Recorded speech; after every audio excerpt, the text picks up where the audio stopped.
on behalf of myself and Melody O'Neill, we're so grateful that you're taking the time to learn about Landmark School this evening, and hopefully it being a really valuable use of your time. So thank you for joining us. We wish you could be here with us in person. Yes, thank you so much for taking the time on a Wednesday night. And I know appreciate the virtual format. Unfortunately, we can't be in person, but this works. So well, I'll get underway. I wanted to just give a little bit of background information about myself and Landmark, and then we're going to get started with the slideshow like Katie mentioned, and then there'll be an interactive with component with some administrators and students after. So again, as Katie mentioned, feel free to put any questions in that you might think of as we're going through the presentation into the chat, and we will get to the questions for sure.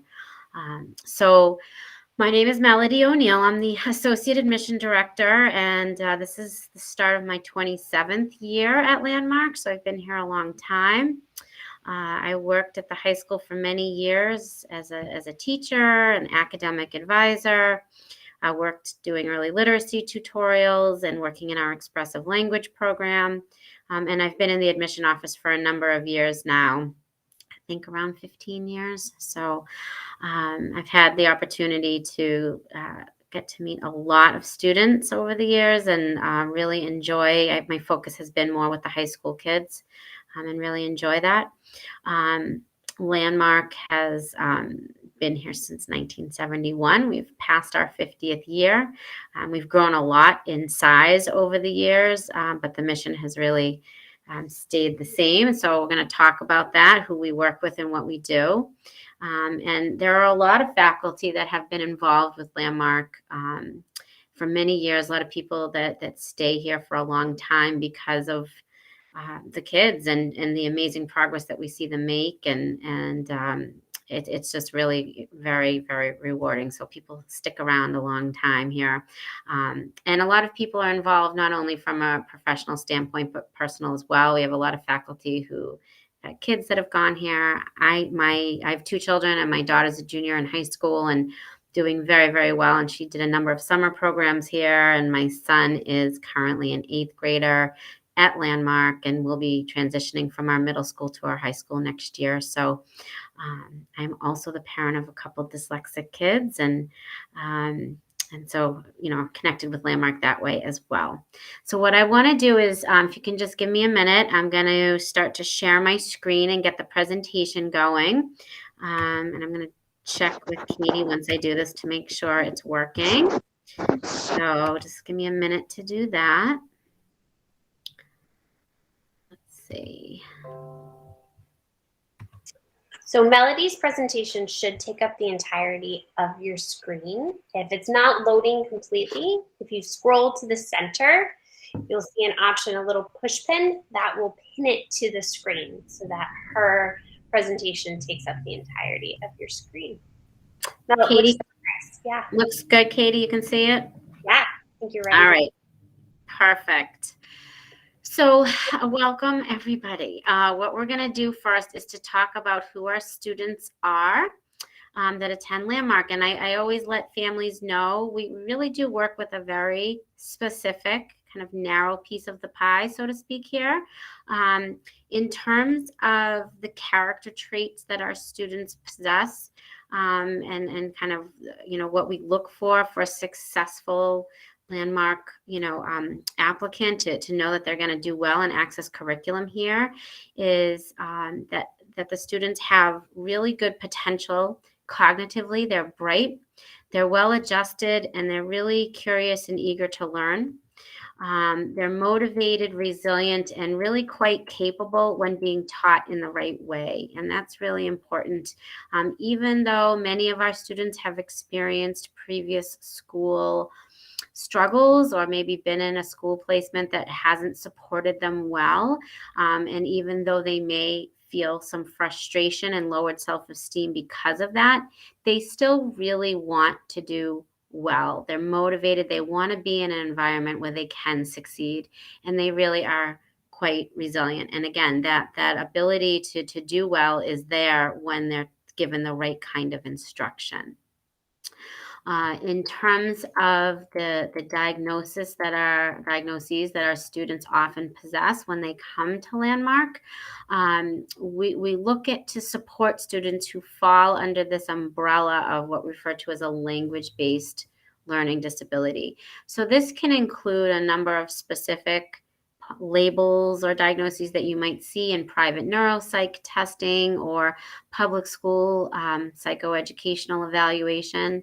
The term dyslexia is, very well known to us, and it's well known now, I think, in most parts of the country and internationally. But you'll still see oftentimes in the public school testing evaluations them using other labels like SLD, which stands for specific learning disability. It might say SLD reading, SLD written expression, SLD math. And they may not use the specific label of dyslexia, but we think of dyslexia here as a phonologically based reading disability. Students who struggle with their word attack skills for decoding and encoding and reading fluency.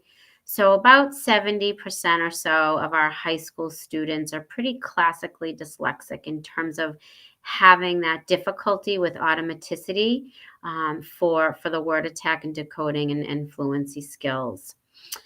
Sometimes we have students that come to Landmark who maybe aren't classically dyslexic. Maybe they can decode and read okay, but they may have real difficulty with organization for written output. So we might see a disorder of written language. Again, they have all these great ideas. The vocabulary is there. That receptive language comprehension is there, but that ability to organize it and get it out on paper in a clear, concise way, or elaborate with what they need to say and organize those thoughts is a difficulty.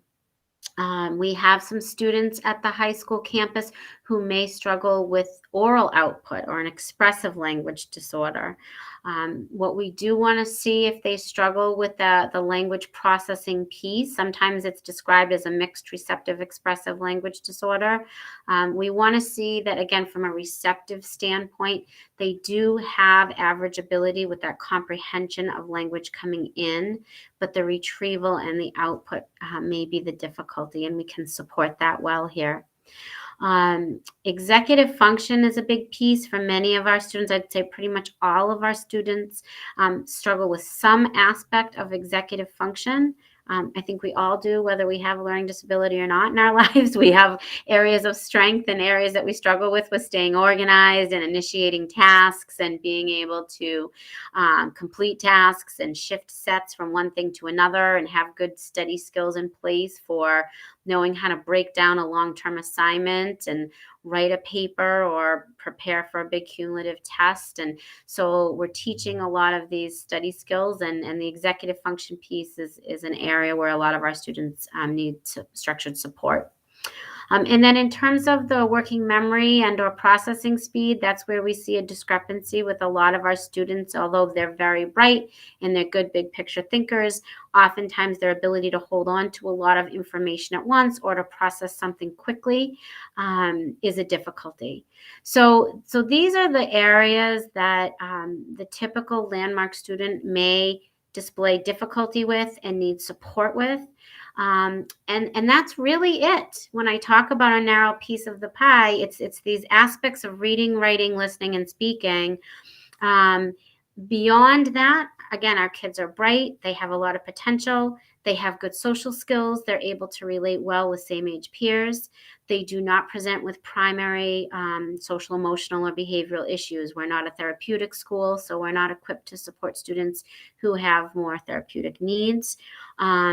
We certainly have, I'd say over half of the kids or more have a secondary ADHD diagnosis that tends to go hand in hand oftentimes with a learning disability. And we certainly have kids that may have some mild anxiety or depression and lowered self-esteem because of their learning challenges. But if that is a primary area of need, the emotional piece, again, we're not the best fit for that. And we don't really do a good job with students who have more difficulty on the spectrum, students who tend to need a different type of instruction than what we provide here. So I hope that information kind of gives you a good sense as to who our students are and who we support well. That mission is really important to us. We know who we do a good job with, and our teachers are trained very specifically to support this profile of student. So in terms of the cognitive ability, we look for when a family applies to Landmark, whether they're applying for our summer program or for the academic year or both. One of the important components of information for us to collect with the application is testing within 3 years of application. So whether, again, it's a private eval or public school testing, we do specifically need to ask for the WISC, which is the most commonly used cognitive measure. It stands for Wessler Intelligence Scale for Children.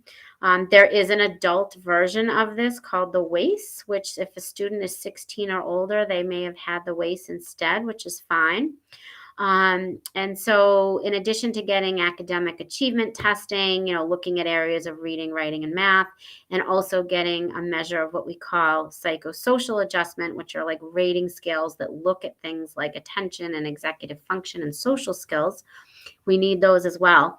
But we need this cognitive battery. And we look to see that the Landmark applicant has areas of strength around verbal comprehension, fluid reasoning, which is the big picture thinking and problem solving, and that visual spatial integration. We're very visually based in the way we teach. We're very hands-on. So we need to know that a student has strengths in those areas of visual spatial integration in order to access the curriculum and make effective progress.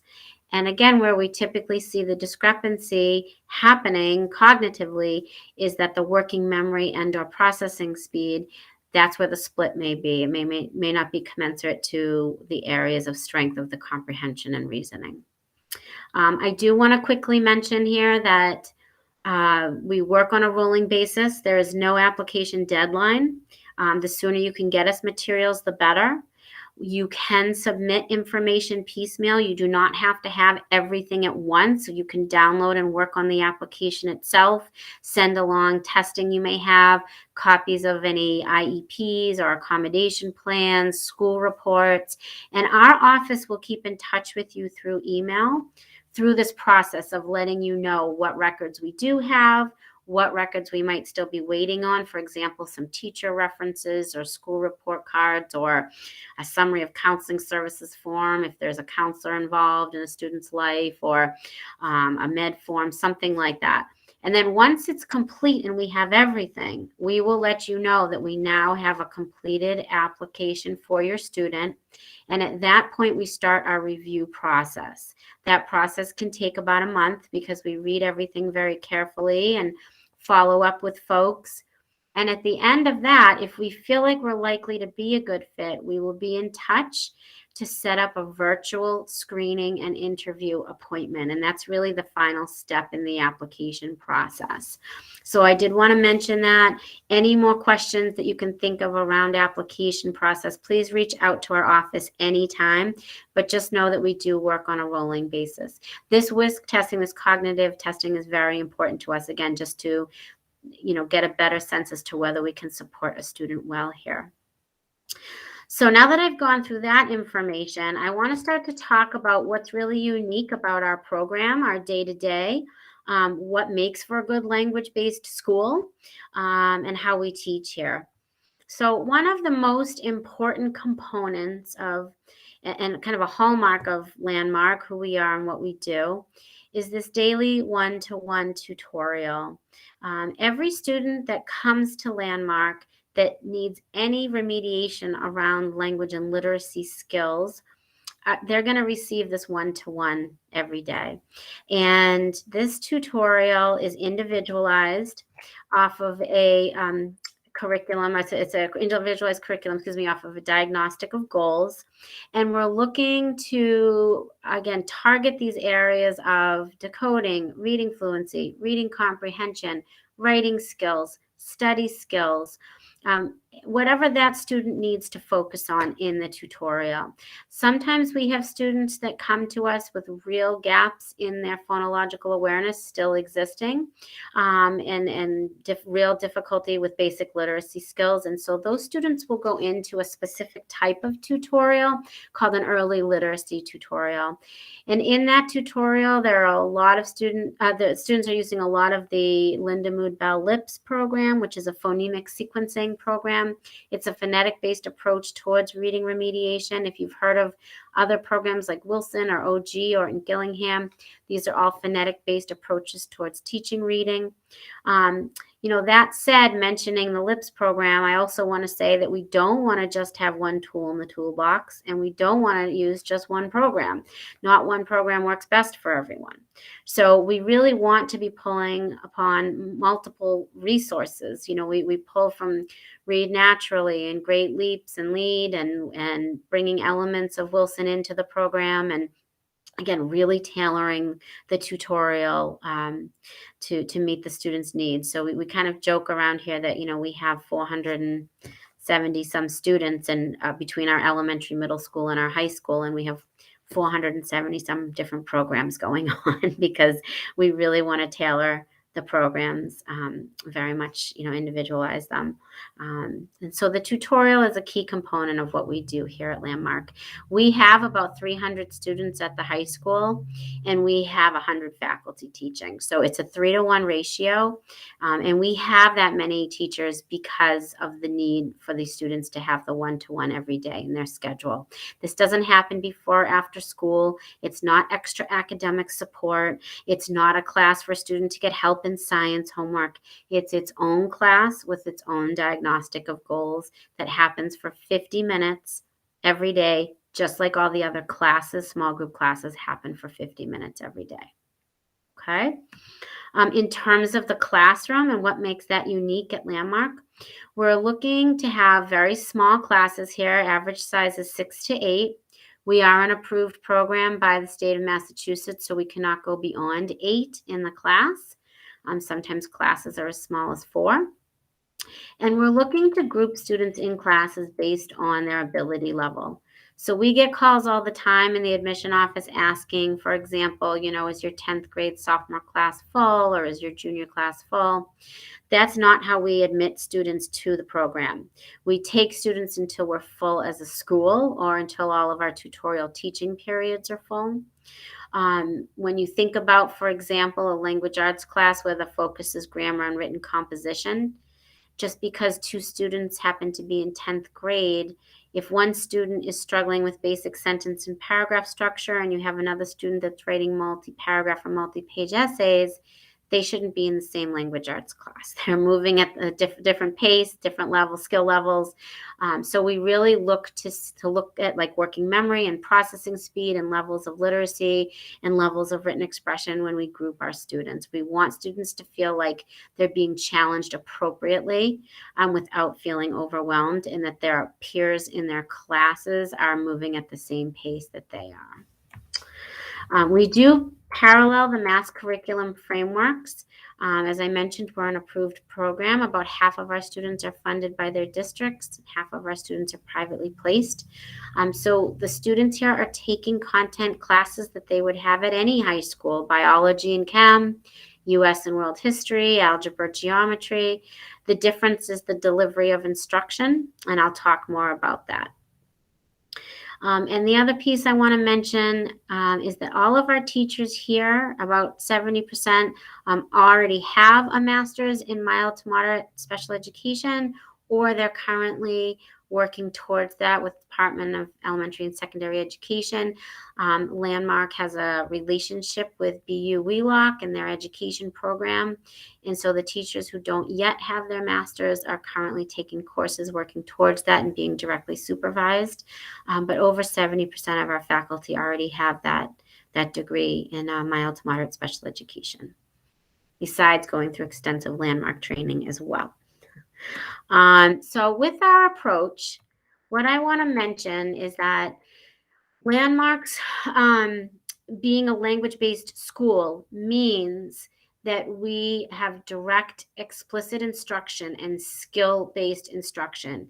It's consistent across curriculum. So if a student is learning how to organize for written expression through the 5-step writing process, they're going to be implementing that 5-step writing process with the same types of templates and graphic organizers across curriculum. If they have a paper to write for LA or a paper to write for history, the goal is that we want students to be able to internalize these skills so they, become more automatic and they can implement these things independently. And the only way for that to happen is consistency across curriculum.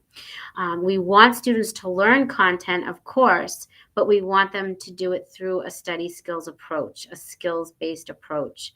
And I'll talk more about that, but that's what makes for a good language-based program. At our high school, we are a college preparatory high school as a whole. All of our students are college bound should they choose to do that. I've mentioned a couple times already how bright our kiddos are, and they're very capable.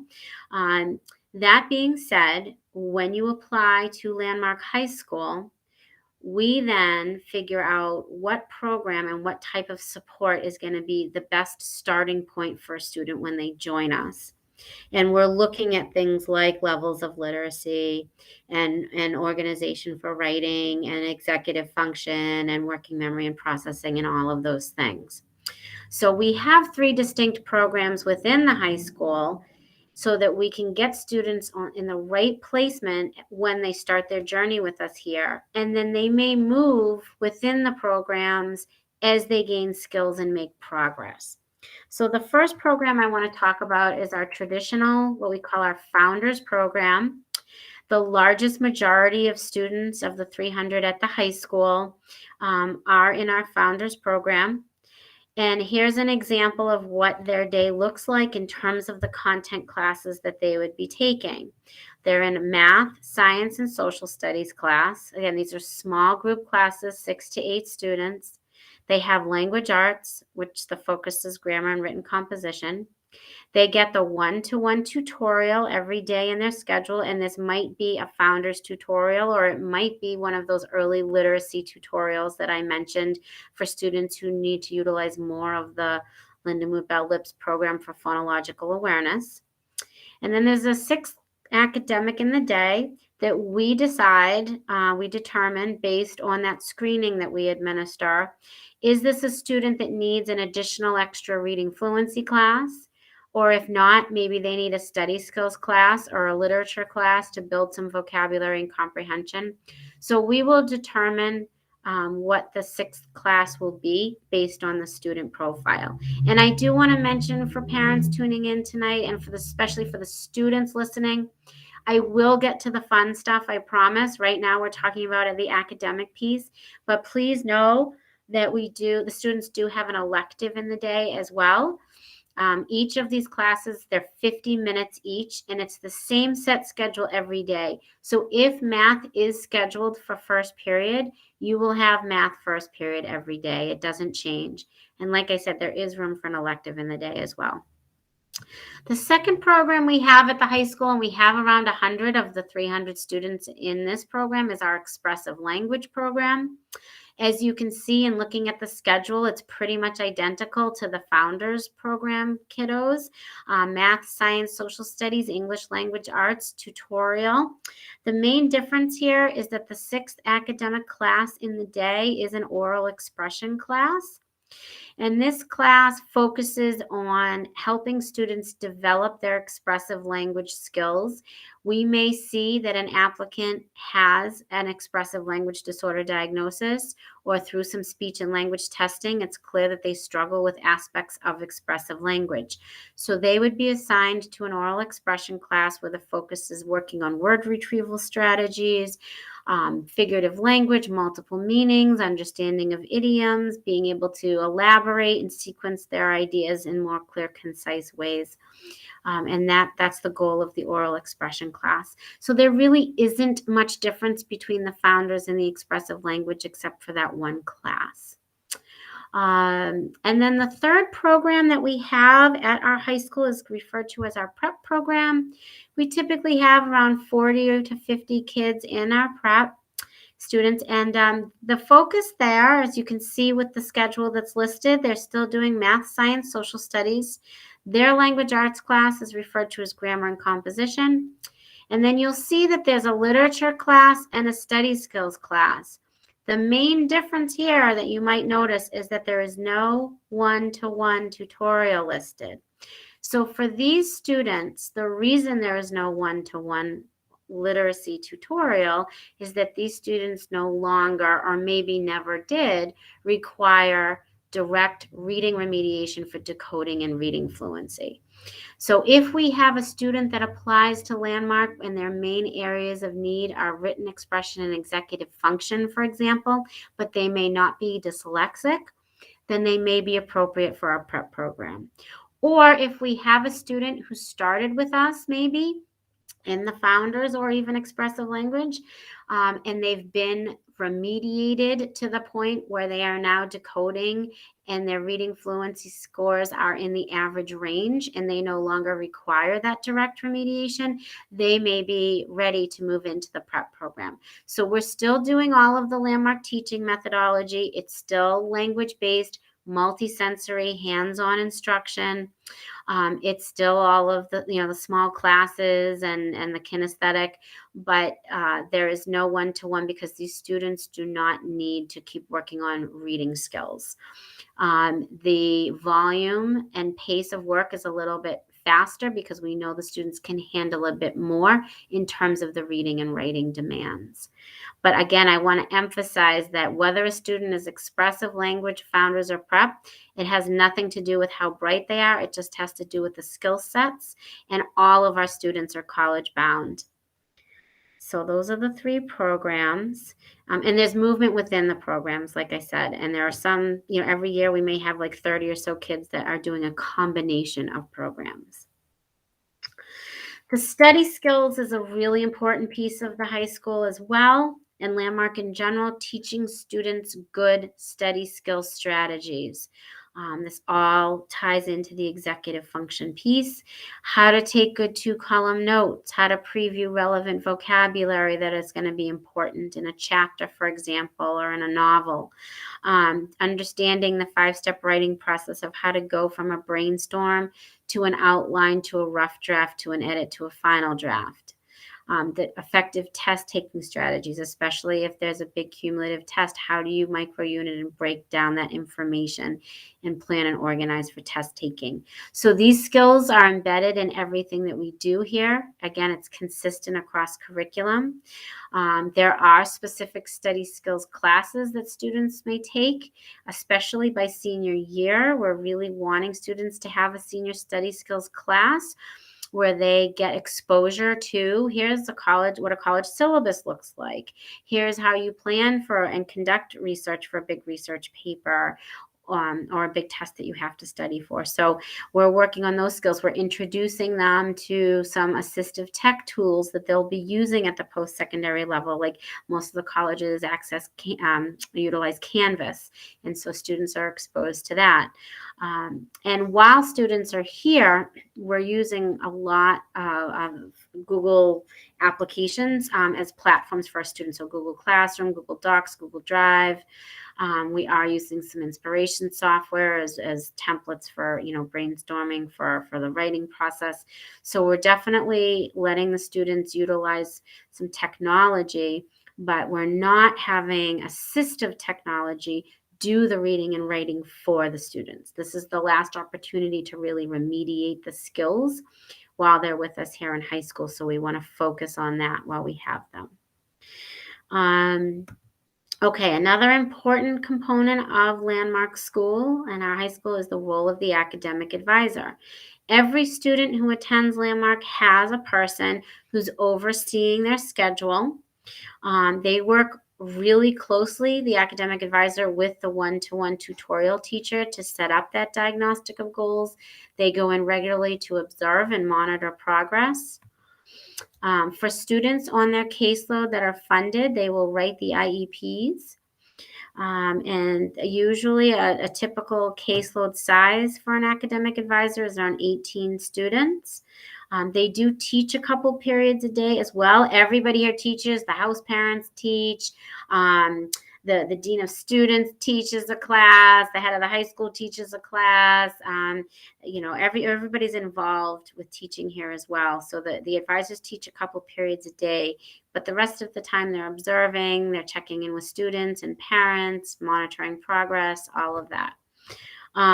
So the advisor is the main contact person. The advisor stays with the student during their years here. And for parents, as often as you want the contact to be, typically with a new student, it's weekly check-ins through email or however, if you want phone calls. And then as the student is, making progress and doing well, you may hear from them a bit less, but they're on top of, again, checking in and monitoring. And if anything comes up, they're always in touch right away. So that's the role of the academic advisor. We also have an amazing guidance and transition office at our high school campus. They will start working on some transition planning as early as 9th grade with interest inventories and talking to students about their passions and areas they might want to pursue. Starting junior year, students will be assigned a specific guidance counselor that they will have one-to-one weekly meetings to really start to target, what type of a school might be best for me to go to, a small school, a larger school, a school with lots of support, a school with little to no support, what part of the country, what area, what's my passion, what do I want to pursue, and then taking the student and supporting them through requesting applications and writing essays and getting letters of recommendation. It's highly personalized support through that entire application process. All of the students that apply get accepted. Typically around 94 to 96% of our students are attending colleges and universities. Some may take a gap year, some may do military, some may go into a specific trade, but the large majority of our students are heading off for post-secondary education and doing so quite successfully because of all the tools they've been given during their time here at Landmark and really knowing who they are as a learner, how to advocate for their needs. As much as we're teaching and remediating reading and writing and working on study skills, we're also really helping students to build the self-advocacy, the self-awareness, and how to speak up for what they need to be successful when they leave here. Homework is given every night. It's always a practice and review of the skills that the teacher's been working on that day in the classroom. It really is very manageable. We tell students not to stress, and once they get going here at Landmark, they realize, wow, this is stuff I really get. I know how to do it. I can do it independently. It's not a source of frustration. It's a practice and review. Typically, students are given about 20 minutes per subject, so it's about an hour and a half total a night. It does count as a big chunk of the grade. We do give grades at the high school, and a third of the grade is based on the nightly homework completion.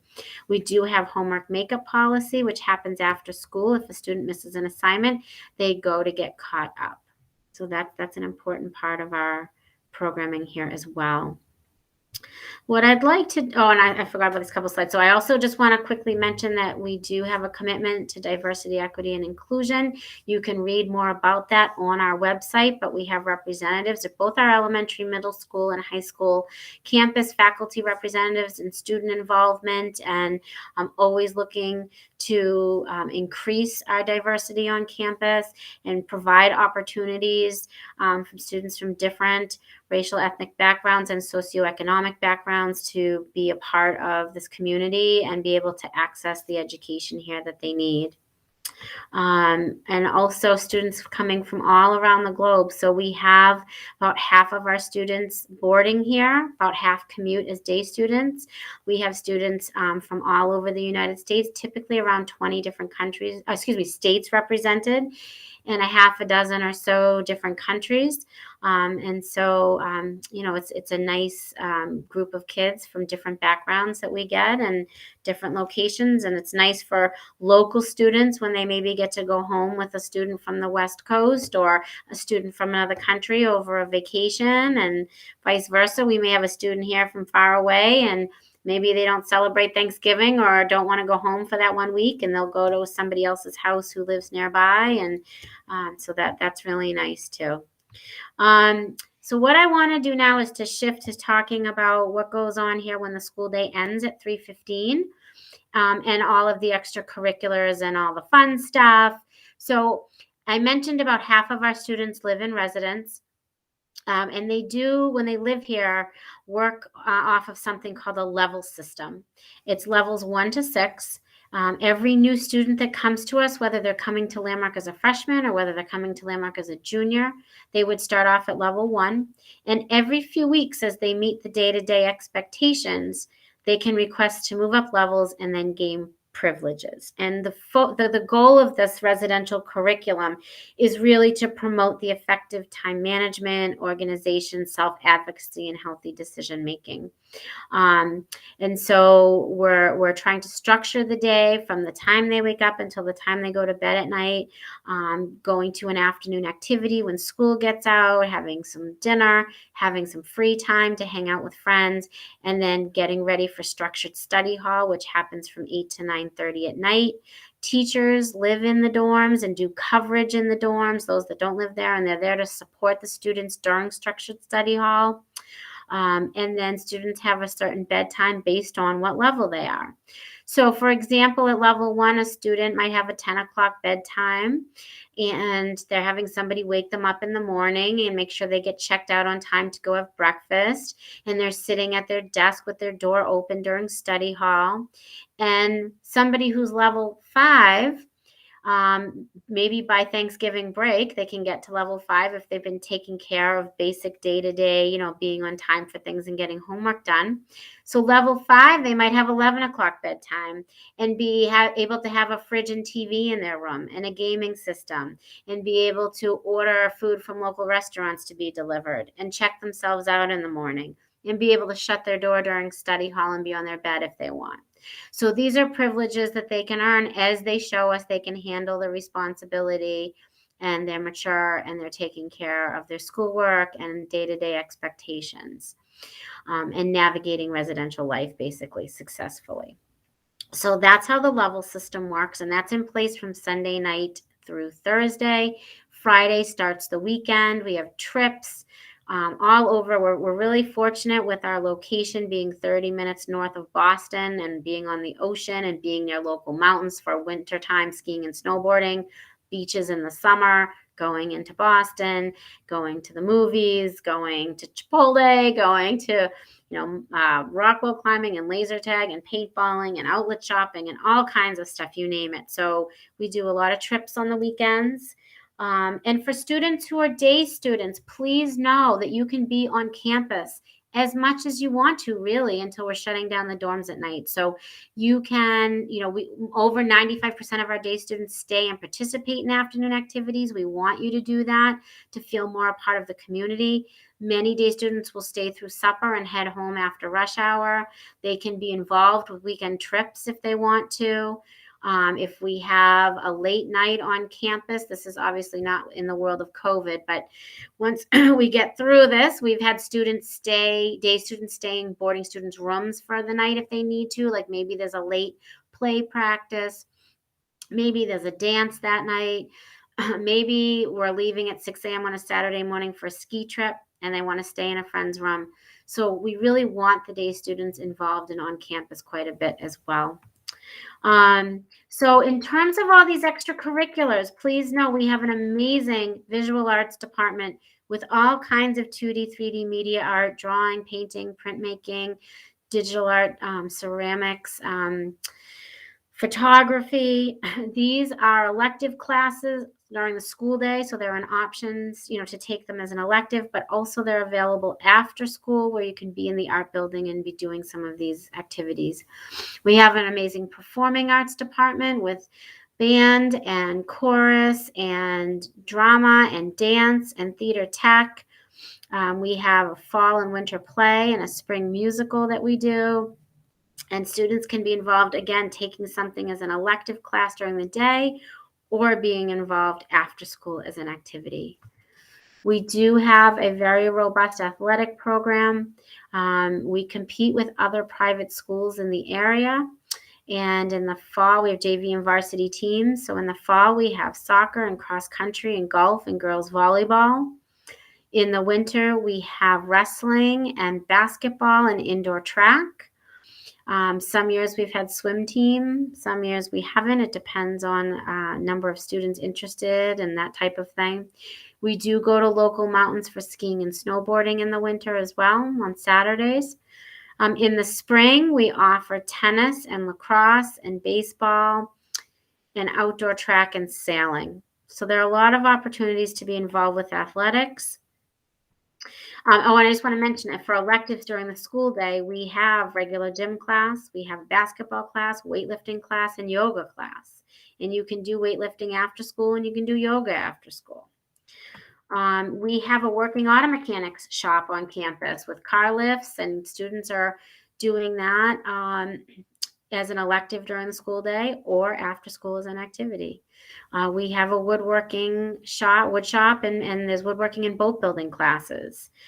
We have an amazing SteamWorks lab with all kinds of technology and programming related classes, film production and animation and robotics and going on and all kinds of things within SteamWorks. So there's a lot there in terms of hands-on activities and technology. We also have a wonderful active community service program going on here at the high school where students, probably close to 5,000 hours a year of community service, volunteering with all different organizations, taking service trips to different states and countries in the past to work at schools and do other things. So this is also a great outlet for students to get involved with community service after school. And then I wanted to mention our fantastic summer program. We have a 4-week summer program that happens during the month of July. I think the summer goes into the first week in August just because the 4th of July is late this year, so we're starting a little later. But for students entering grades 8 through 12, so it's a little bit different from the school year where the high school is 9 through 12 grades. Students entering grades 8 through 12 come to the summer at the high school campus. There are usually around 50 to 55 students, so smaller than the school year. Students would take 4 classes that are 1 hour each. They have the one-to-one tutorial over the summer. They have an English language arts class, a math class, and then either an extra study skills class or an extra reading class. We will decide that based on the student's profile. So they have these classes in the morning and they gain some skills and work on strategies for study skills and writing skills. And then after lunch, there's an afternoon study hall. So that's a little bit different than the school year where the study hall's in the evening. And then the rest of the afternoon and evening is all the fun stuff. It really feels like camp. So I would say that maybe 15 to 20 of the students that come for summer come as day students. The rest of the students live here. So there's a larger majority living here for the summer. And a third of the students that come for the summer may be new in the fall, and they're using the summer program as a way to transition in, especially if they're boarding for the first time. If they meet someone that they get along with, they can request each other as roommates. If they're living in the dorm and they have a good summer with us, they can start off at level 2 instead of level 1 in the dorm with some extra privileges. So there are some benefits to starting over the summer. The other 2/3 of the students that attend for the summer are students that might be doing okay where they are for the school year, but could really use a boost of, again, the executive function, the writing skills, the study skills to take back with them when they return to wherever they attend school in the fall.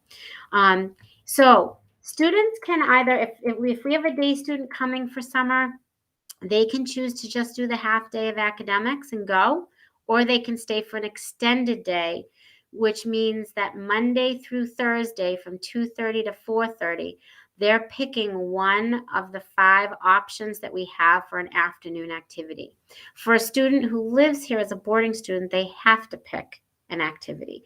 So the choices are a visual arts option with all kinds of 2D, 3D media art, a digital photography option, a sea kayaking and paddle boarding option, a marine explorations option where there's some kayaking involved. Excuse me, not kayaking, snorkeling involved. And then there's also a fitness and spinning option for students who like to work out and maybe do some preseason training to get ready for fall sports. And then in the evenings after dinner, there might be like a pizza movie night or field games at the upper field or, volleyball over at the beach with a cookout. So there are a lot of activities going on. And weekends, great trips on the weekends for the summer program. So that's our summer program.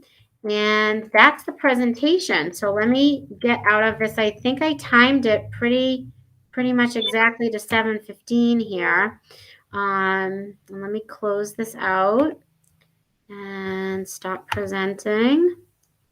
Okay. And so, yeah.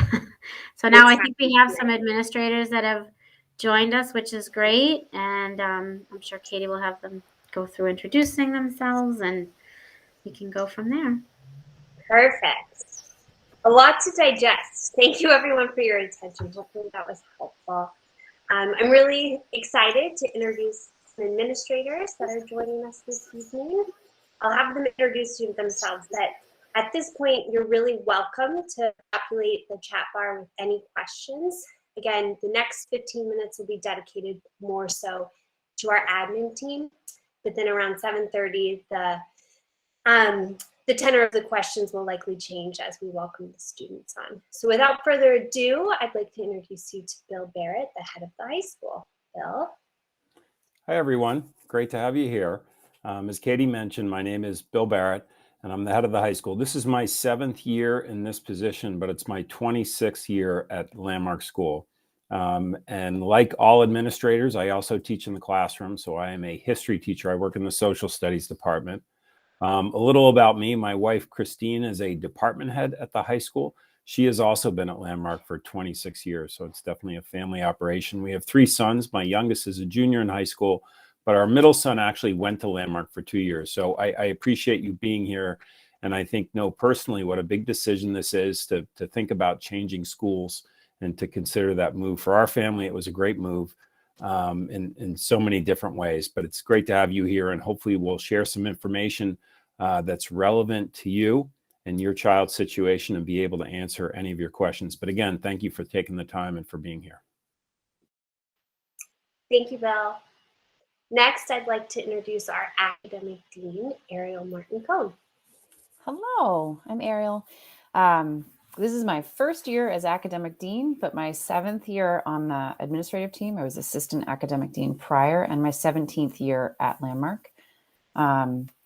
My husband also works at Landmark. He teaches in the social sciences department as well. My kids are much younger. They're 8 and 4. But I've certainly seen a good number of kids come through the high school. And I'm also the director of the summer program. So if you have questions about summer or our fall academic program and tutorial, I'm happy to answer those tonight. Thank you, Ariel. We have Jeff Fossey on the call. Jeff, can you introduce yourself? Hey, everybody. This is my 17th year as well, and 7th in my role as assistant residential dean. So if you have questions about boarding or after school life or weekends, hopefully I'll be able to answer those for you. I've also been the dean of the summer program for 7 years. So any summer specific questions, I should be able to jump in there. Perhaps no big surprise, my wife is also at Landmark School. So she's the health center director. We have 2 kids. They're in 2nd grade and in kindergarten, but currently happily in public school. So thanks for coming tonight, and hopefully we can jump in as needed to answer your questions. Thank you guys for being here. All right, what questions do we have for our admin team on this Wednesday evening? A lot of experience on the call, so please give them your worst. Let's see what they got. So again, to ask a question, if you go to the bottom right-hand corner, you'll see that box with the 3 horizontal lines. That's where you can populate any type of question. If you'd rather voice your question, we can try that too. You might just want to type question into the toolbar.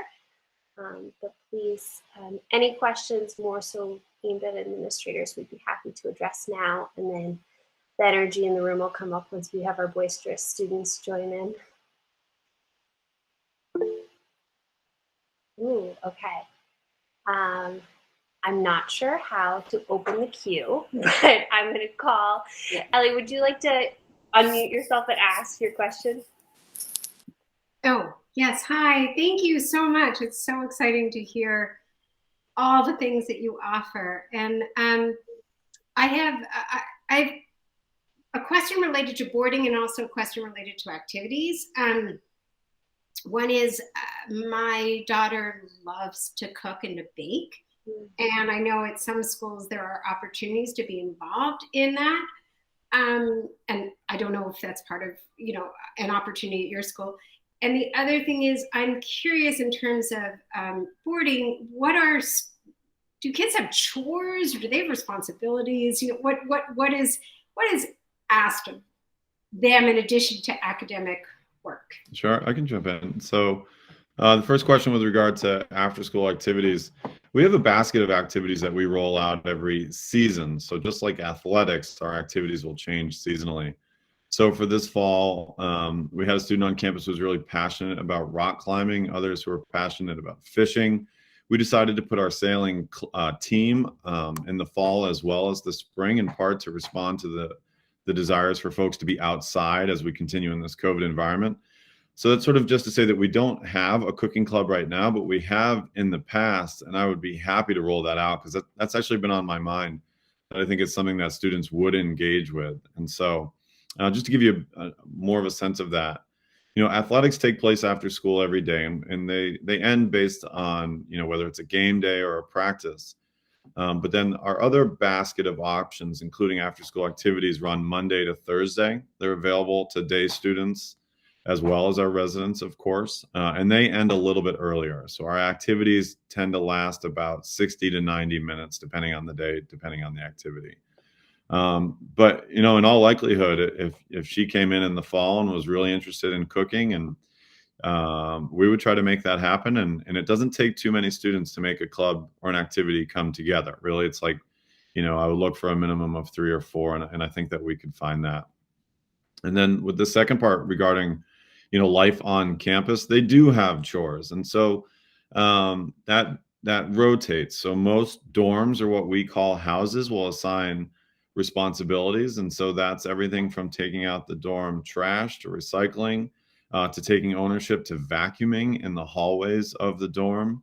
Our dorms or our houses rotate through cafeteria cleanup. So for example, each dorm takes a week at a time, and about 6:15 p.m. they go to the cafeteria, and they're literally helping our custodial staff by wiping down tables and putting chairs up, so that the custodial staff really kind of does the heavy lifting, but they lend a hand within that as well. Among other responsibilities, like nightly task of cleaning their room. So living in the dorm means that at 7:30 p.m. there's time set aside to organize their room. It's placed then very deliberately because after that is study hall at 8 o'clock. And so one of the theories here is that we want their room, their materials, their desk to be available to begin study hall shortly after that. So our staff work pretty hard with students, not only to make sure like the smelly pizza from the night before is gone, but ultimately so that their desk is a workable space as they engage with study hall, which runs from about, it really starts at 8 o'clock. It goes until 9:30, but I would say in practice, most are done before 9:30 on a nightly basis. Thank you so much. You're welcome. Great answers. Thank you. Good questions. Ariel, can you address that question about how we support students if they have summer assignments during the summer program? Yeah.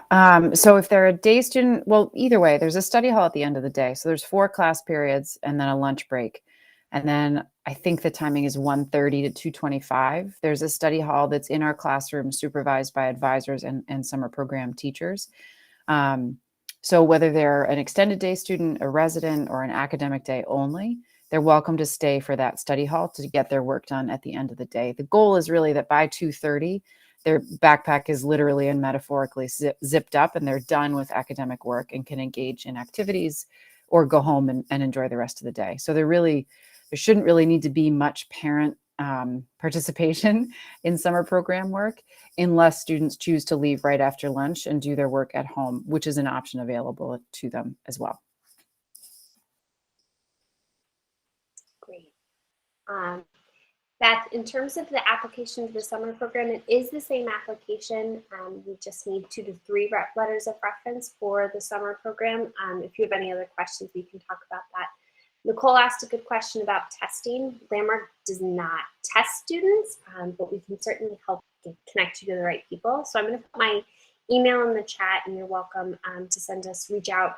I can get you some neuropsychs. As Melody mentioned in the beginning, though, it's not necessary that a student have a diagnosis of dyslexia. We'll see it in a good neuropsych about some discrepancies between their cognitive profile and the literacy skills. So connect and we'll support you and see what we can do. Jeff, it's a mountain bike club, correct? Yeah, so I see 2 questions in the chat. In the fall, we do an after-school activity for mountain biking. Same gig, so Monday to Thursday. There's a really decent trail system behind our campus. So the students are in there 4 days a week. At times, we've brought it back in the spring. Sometimes weather is prohibitive, and sometimes there's just not as much interest in the spring, but it is offered every fall. And then if appropriate, I can jump into Lindsay's question as well. Go for it. So Lindsay asked, what freedom do boarders have for leaving campus? And so, the short answer is if they're going with family, they would fill out what's called a day pass. And so a day pass is something that we want the students to try to fill out in advance. And that would be for like going home for the afternoon or going to a doctor's appointment or just leaving campus with family for any number of reasons. They could also leave campus with friends or friends' parents if they happen to be the drivers, but we have a day pass system in place for all of that.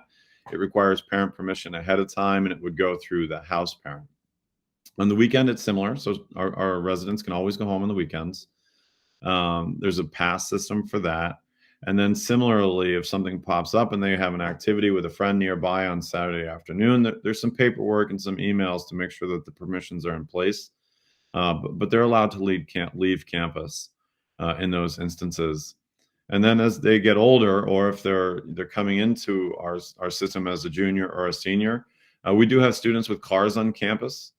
So we reserve those spaces for our juniors and our seniors. And then within the residential system, we want our students to be at level 5 or 6. And I'm not sure, Mel, if you got into the residential system before I arrived. So it sounds like you did. So at the upper levels and upper grades, students do have cars on campus. But again, ultimately for them to leave campus, there's going to be a plan in place that includes parent permission. Thank you, Jeff. I'm wondering if Bill maybe wants to take a stab at answering how we support students emotionally who have come to not enjoy school. And because I know Absolutely. you're sitting there waiting to talk, so that's a good one for you. No, it's a great question. It's a wide-ranging question in a sense. And I think, many of our students have had difficult school experiences and some students come to our campus and really settle right in and embrace the program from the get-go. For other students, it takes some time, and for another pocket of students, that's a difficult process for a lot of reasons. And so I think in answering that, I'll point to our model in a sense, which is really, we have a counseling team on campus to work with students to help them process pieces of their own experience, both on campus and past experiences. But really, as I think about the academic advisor model, which Melody, I believe you described earlier, what we call the middle managers, the academic advisors for every student, and then the house parents for our residential students, really we are working to support them in a lot of different ways and process their experience. I think when you think about the fact that students that come to Landmark are in classes that are less than 8, many of them are with a tutor one-on-one, there's sort of no place to hide. And I mean that in a positive way, so often that will come out, and students will have the ability to process some of those experiences with classroom teachers, or more importantly, with academic advisors and house parents. We have what I'll call the Landmark Safety Net. It is really a variety of standing meetings this week. So Jeff, Ariel, and I, we're part of the high school administrative team. That's 9 people. We meet twice a week. Jeff's part of the student life team. That team meets every day. Ariel meets with the academic advisors and the department heads every week. And a lot of those discussions center around student experience and how to support students within Landmark School. So again, much of that becomes individualized, as do many facets of our academic program. But when we think about the fact that students come to us and really dislike school, that's not something new to us in a sense. I think the major question is, how do they feel about Landmark School after they've been with us for a month or 2 months, and how do we get to that buy-in? And that's something we're always working towards. And again, that's where we rely on our model and what we're going to do to support students and have them feel successful, and both academically, socially, athletically, residentially, all those different pieces, depending on where they are and how old they are. Thank you, Bill. Katie, I can answer a question about summer program in there, and then I think the residential one I'll toss to Jeff, but we can Great. talk about it academically too. Actually, I might swing that one to the students who are starting to join the call. So Excellent. Go ahead for the summer program question, please. Okay, so summer question, which is true for the fall program as well, is how are students able to take back what they learned in the summer program to their regular school, especially when the regular school teaches in the regular way? So I think the 3 things we're looking to see kids walk away with, whether it's summer program or full year, is confidence, language, and resources. So we want kids to feel better about themselves as learners and as participants in the classroom. We want them to know how to ask for what they need and communicate what they're not understanding. And then we want the resources that they can use as a model for teachers in their mainstream school, or when they're doing independent work, whether it's a graphic organizer or a template. I covered a math class today and they had their flappers out, which is it's an old school thing, the piece of paper with note cards taped, has the title on the card, and on the back it has the formulas and resources. It's a really important resource so they don't have to rely on their memory for everything. And those are the kinds of things that our classrooms are built off of. So whether it's the summer program or the fall, that's what we hope kids are walking away from, to help show their teachers what they need. And also for parents to give you some insight into what the classroom is like for your students when it's built around their needs, and not constantly a struggle. Thank you. Mm-hmm. So I'm going to ask the administrators if they can to keep monitoring the chat and typing answers as you feel appropriate, but I want to make sure we give the students the spotlight. So students in their evening are at the point that Jeff mentioned, the room cleanup. So hopefully their rooms are in great shape as they join us on this call. But I'm really excited to welcome the students. So students, thank you for giving us your time. Kira, I'll start with you. I will say your presence here tonight made bedtime a little bit easier. Kira works with the early childhood students on campus, and my daughter was a little sad to see me go, but I said, I have a meeting with Kira. So she's beloved by the youngest students on campus. So I'll let you introduce yourself. You know the drill, your name, your grade, how long you've been on campus, and some of the activities that you do, please. And then Derek, you're on deck. All right, take it away.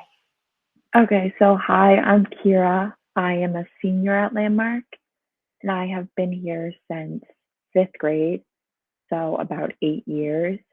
And I was, in my first 2 years of high school, I was a day student. Then COVID hit, and I was planning to be a boarder, but that didn't happen. And this is my first year of boarding, and I have really enjoyed it because I have an hour or so commute. So it's been really beneficial to live here. and I'm involved in, I played volleyball this past fall.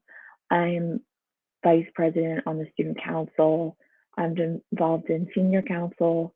I obviously work at our on-campus like childcare center, which is amazing and such a great opportunity. And I'm from Needham, Massachusetts. Perfect. Thank you for being here. Derek, are you ready to follow that? Yes. Hello, my name is Derek. I'm from Westford, Massachusetts, so it's like 45 minutes away, but I'm boarding here at school. This is my first year on campus, and so far I've gotten involved in student council. I was also the captain of the volleyball team. I just joined the school's affinity group, and after school I do rock climbing. And he's also awesome with the younger students on campus. Thank you guys so much. I think we've got a couple other students joining soon, but they haven't logged in quite yet. So you guys get to share the spotlight. So families, questions that you have for the students. I kind of like that we have a student who's brand new and a student has lots of experience coming from the elementary middle school. So please pepper them with questions. Again, they both live on campus. Oh, someone said I'm here, but I don't know your email. Who is that? You can unmute yourself, student.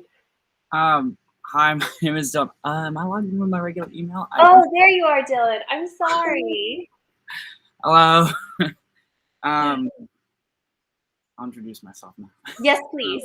Go for it. My name is Dylan. I'm from Quincy, Massachusetts. I'm a resident here at Landmark. This is my third year here. I'm a junior. This is my room. I'm a resident, as I said. Some activities that I participate in are things like sailing, auto mechanics, technical theater. Yeah, that's it. Perfect. Thank you. And Gavin, Dylan, I know you were nervous about joining from your room, but I think it's really neat that families can get a little insight. This is a typical Landmark dorm room and it looks pretty clean. So well done, Dylan. All right, families, what would you like to hear from the students' perspective?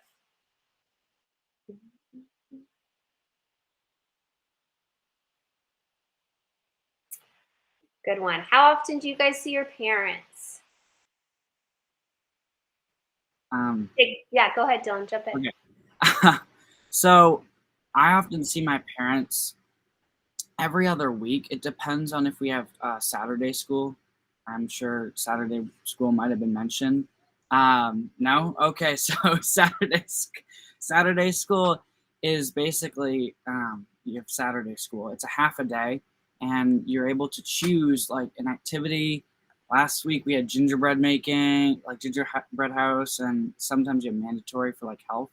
But anyway, on a weekend like that, I'd stay here because it's kind of a waste of time for me to travel an hour to my house and then an hour back, and I'll only get one day with them. But if we don't have Saturday school and we have a half day on Friday, then I'll go home, spend time with my family, and come back.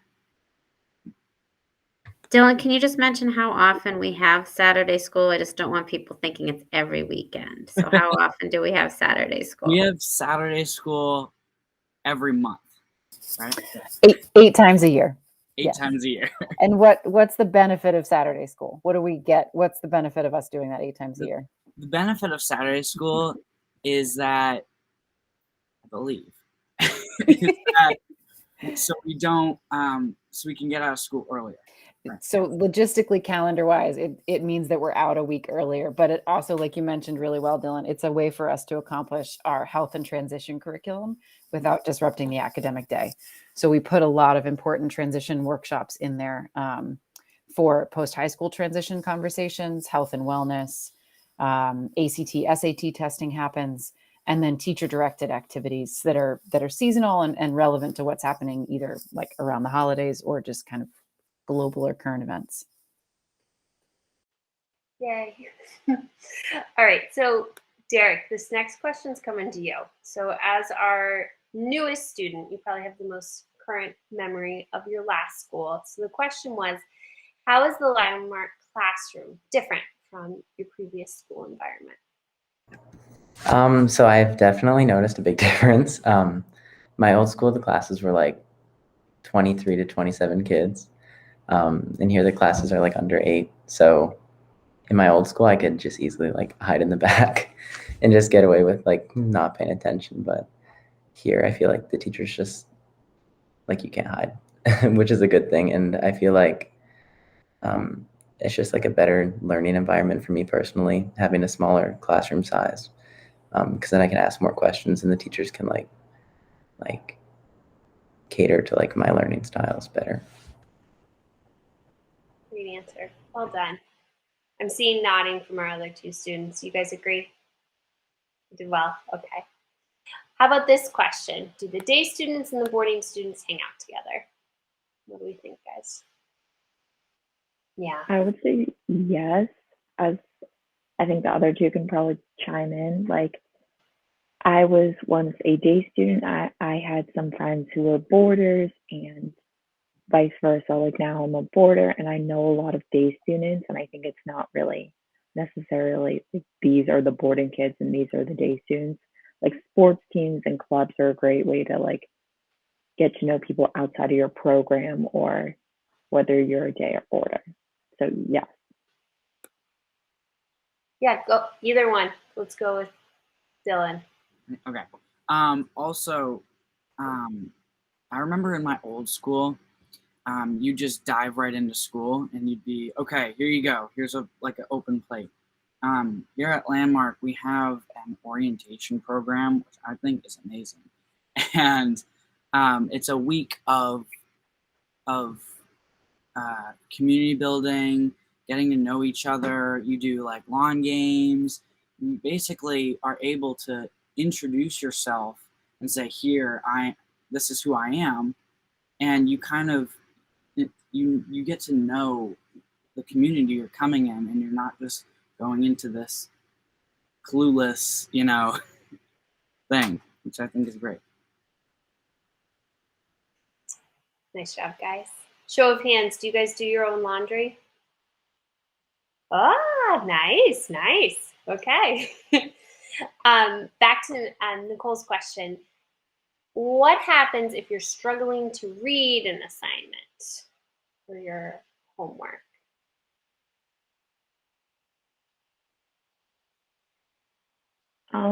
I might not be the best one to answer this just because I've been here so long. So anyone else feel free to chime in. But I know on a broader scale, like if you're struggling with your assignment, you can email your teacher that night and they are extremely diligent at getting back to you and great at meeting with you during like milk break, which is like a snack time kind of during the day, or lunch, or just kind of making it work for you. And if you're struggling to read an assignment, typically students have one-on-one tutorials, and the teacher's more than happy to work with you to understand that content, in my experience. I think you nailed it. Nice job. I saw that. Oh, yeah, Derek, add to it. Oh yeah, I was just gonna say that like I've struggled with like remember what my homework is and not always writing it down. And I've emailed teachers at like 8 or 9 o'clock and they've responded within 10 minutes. So usually there's no excuses for me not to do my homework because they're very good about responding. Nice. Can I chime in, Katie, on the Yes, homework please. piece? The other part I would say from the teacher's perspective, we wouldn't give anything to a student to complete independently that they haven't demonstrated they can do in the classroom. So we would never give them a reading assignment that we haven't monitored or made sure that they can decode on their own. Homework really serves as an independent practice of something that was taught in class, or a chance to read a few more pages in the book so that it can be discussed the next day. But you're not going to find that your student would come home and need to read a textbook chapter or a chapter of a novel independently without any support, unless that novel's at their independent reading level. Because we really don't want students to have that feeling of frustration when they get home. That's like the opposite of what we want them to feel when they leave our classrooms.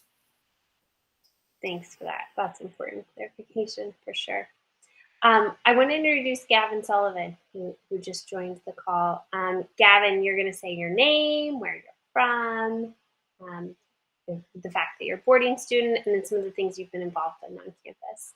Another new, fresh face to Landmark that we're really excited to have on campus. So go ahead, Gavin, introduce yourself, please. Hello, my name is Gavin Sullivan. I'm from Coming live Vermont. from the dorm. Huh? Oh, sorry, I know. You're coming live from the dorm. I'm a dorm full of like 15, 14-year-old boys. It's rough sometimes, but 17. Okay, sorry, they're everywhere. It's very hard to get rid of them, but yeah. I'm in 10th grade, and yeah, I'm loving it here. It's great. Where are you from, Gavin? Vermont. And what did you participate in this fall? This fall I did cross country, and yeah, it was great. Yes, awesome. All right, so Gavin, I'll let you know when the questions start rolling in. Thank you. Being here, I'm glad you made it. All right, it sounds like some of the most recent questions have been addressed in the chat. Families, particularly if there are students on the call, I'd love to hear from you guys what you'd like to hear from the student perspective. Real talk Landmark, because these guys will really candidly address their experiences. So what do you want to know? Oh, yes. How did you learn how to email your teachers? It's a great question. Yeah, Derek. So on the first day of class, one of the first things that we did, at least in my classes, is every teacher had us look up their email and make sure that we have it. So we just sent them like something to make sure that we had their email and that we could email them. And then we practiced formulating an email and like going over how to properly write it and like the proper etiquette that should be used in an email. Perfect. Glad to hear that. So definitely directly taught. Yeah, guys. Okay. Some really good questions. How do you feel about the homework load? This is probably going to differ a lot from our newer students to our senior. Do you want to start, Dylan? Of course I will start. Being a junior, I've heard that like kind of junior year is the hardest, but like to differ. So my homework load it can vary from time to time. You know, right now we're going into midterms, so it's kind of lighter. It's also more independent, so they rely on you to get what you think you need in order to succeed. As you move up, they give you more and more independence. But I'd say an average amount of homework for each class is around like maybe 10 to 20 minutes. 20 minutes very rarely, because they also want you to have your free time. They want you to have give you some time to relax and put your music on and do whatever. Got it. Dylan, what level are you? The question just came in. I am level 6. Awesome. Can the rest of you just put up on fingers what level you are? Well done, team. And Derek and Gavin, that's pretty impressive. Level 4 already, first year students. So that's great. Okay, this is 2 really good questions about just your life. Do you feel like as residents who have to follow the structure of the evening, do you guys feel like you have enough downtime, that you have time to relax, time to connect with friends? Derek, go ahead. So personally, I struggle with like time management, and I benefit a lot from having like a very like strict schedule that I follow over and over again. So at the beginning of the year, I thought it was like not enough free time, but then more and more I've realized that like it's the perfect amount for me, and then it's like really working for me. So like once I finish all my homework, I have time until I go to bed, and we have our designated free time, and then we have dinner, and we have time after school in your after school activities. So I feel like it's a good balance of work and free time and fun activities. Awesome. Gavin, what do you think? Are there cliques? Is the campus welcoming? What do you get? What do you take from the social? You are spinning around. There we go. Sorry. Yeah, actually, my social life has been great so far here. A little at the beginning, it was a little bit weird because, like, new campus. You're like living. You just move into this place. You know, living with a whole bunch of like people that you haven't met yet. But people here are pretty friendly.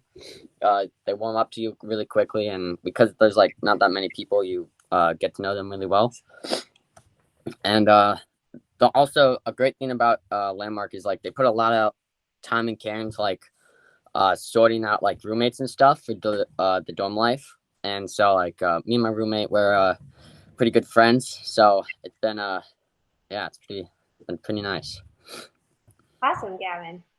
Yeah, would you say from the female perspective you feel similar about cliques and the social scene?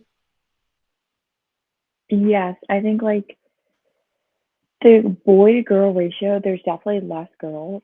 So I think that plays into it a little bit. But I agree with Gavin. I think everyone gets along really well. And even if you don't share like necessarily the same interests, you like find things in common and you find your people and you kind of just like learn something new from them too, because you've all gone through like either the public school system or private school and gone through that struggle to get here, which is kind of what like brings you together in a weird sense, like because you have something in common that a lot of people don't going in. So I would agree. Yeah. Great. Guys, burning question. How's the food? Gavin, I always see you eating, so you should take this one. Yeah. Well, for me, I'm a vegetarian, so I don't eat any meat, and so the food catering staff has actually been they've been very catering to my my vegetarianism. So it's been actually pretty great. I talk to them and they'll basically do whatever if you just talk to them. At first it was like a little bit weird. I didn't really know who they were, but some teachers introduced me to them. So yeah, and I know some of the kitchen staff, and it's been pretty nice. And yeah. Yeah, Dylan. I will say in the cafeteria, there is a lot of chicken, and that's what I heard when I was in when I first came to tour here. I still remember what they said. There's a lot of chicken, and there is a lot of chicken. But they change it up every day, and it allows you to have a healthy ratio, because they have your salad bar, they have your like meats, and like in the morning you have eggs. So they give you a wide variety of stuff.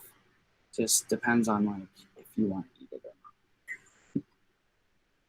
Good answer. And you guys feel like you're getting enough food? Yeah. And what happens if you're not happy with dinner and you get hungry later as a resident? What is you pointing to, Dylan? I'm nervous. I have a trunk full of snacks, my stash that is under lock and key. Because like food in the dorm is like a very like good thing to have, because everybody wants it. I mean, like, who doesn't like food? So you can have your assortment of things, and when you get to level 4, you can have a fridge, and that opens up a lot more opportunities. Which level can you order out? You can order out. Derek, can you help me? Yeah, so it's level 4, so I take advantage of that definitely. But I also I keep lots of food in my fridge, and I always have people asking for food, and I'm willing to give it out. But I keep a selection of everything, so I'm never hungry. Perfect. I missed a really good question that I want to go back to.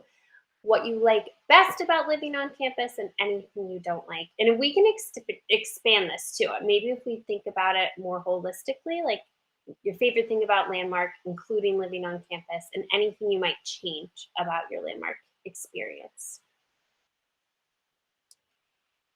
Who wants to go first?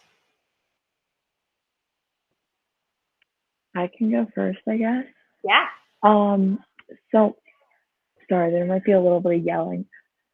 My favorite thing about Landmark, I guess as a whole, is kind of like the teachers, how over the past 4 years and more, I've really developed like strong bonds with them, especially. Like I feel like I could go to them with anything, and I had them write recommendation letters for college, and it's just that like connection that they understand and are willing to spend the time teaching you and treat you as like a whole person, not just like a student with a learning difference.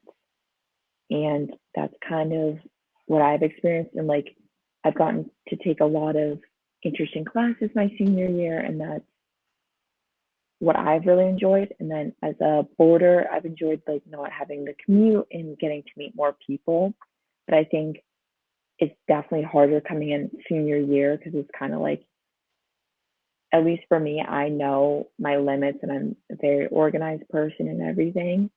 So I think that's a little difficult to get used to, in my opinion, but it's also a great skill moving into like postgraduate, knowing how to manage everything in a deep, like on a more extreme level. So that was what I think. Awesome. Thank you. Who wants to follow? Gavin, you ready? Yeah. I'd say probably one of my favorite things about it is honestly being able to like be with your friends like 24/7. It's like the or not the nightlife, but like at night, like during free time and stuff, you can just go around and hang out with your friends, walk around the campus, go to the gym, throw around a ball or something. That's really great. And then you can just come back and keep out hanging out with them. But I would say probably one thing that is a little bit there's bad is there's quite a few restrictions, but those go away as it comes like to you getting higher levels. So I think that once I'm like level 5 or 6, I'll be enjoying it way more. So yeah. Great. Dylan or Derek? Derek, go ahead. What your favorite thing is and anything you might change. So far my favorite thing has just been like the people here. Like I've met a lot of really good friends, and I found it really interesting. Like from my old school, everybody's from one town. I just find it interesting. Like all my friends are from all over. Like I have friends from India. I have friends from all over Massachusetts. I have friends from New York, Cincinnati.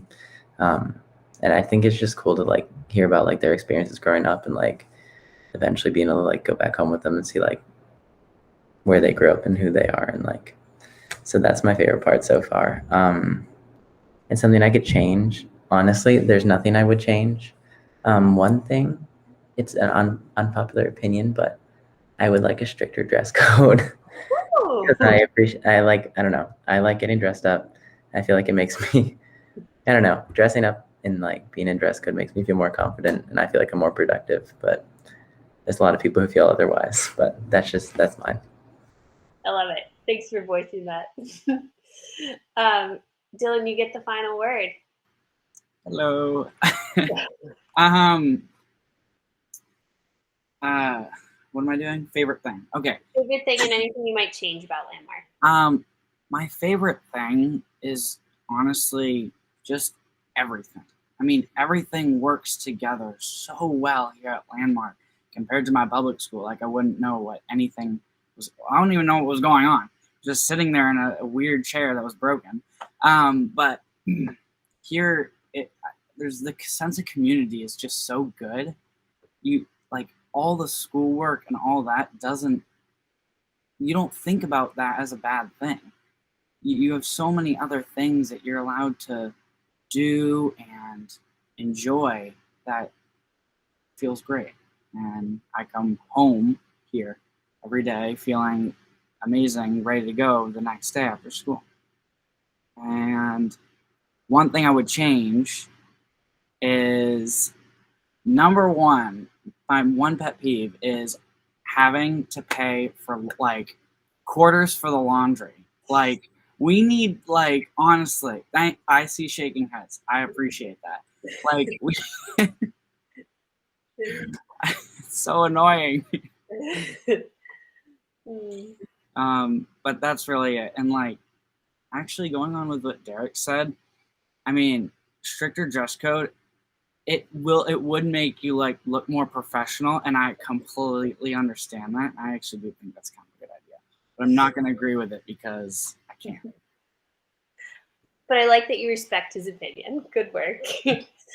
All right, so families, I could listen to these students all day, and it's these students volunteered randomly. It's just kind of a cross section of who our community is, and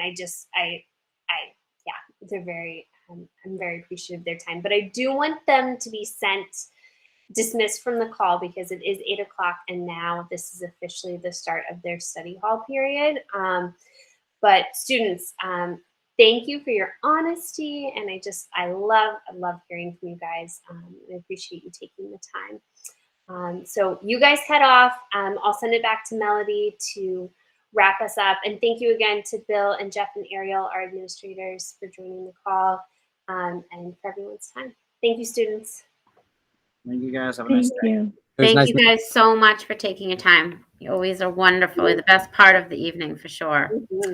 And thank you to Ariel, Jeff, and Bill for joining us. We really appreciate your time as well. You guys have your families and kids to deal with, so really appreciate that. And we really, really appreciate all of the families that have joined us tonight. So any questions that you felt like weren't answered thoroughly enough or new questions popped up, reach out anytime.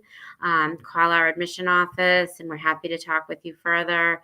Or we can connect you with a specific campus administrator if you feel like you'd like to ask your question of somebody specific that was here this evening or somebody else.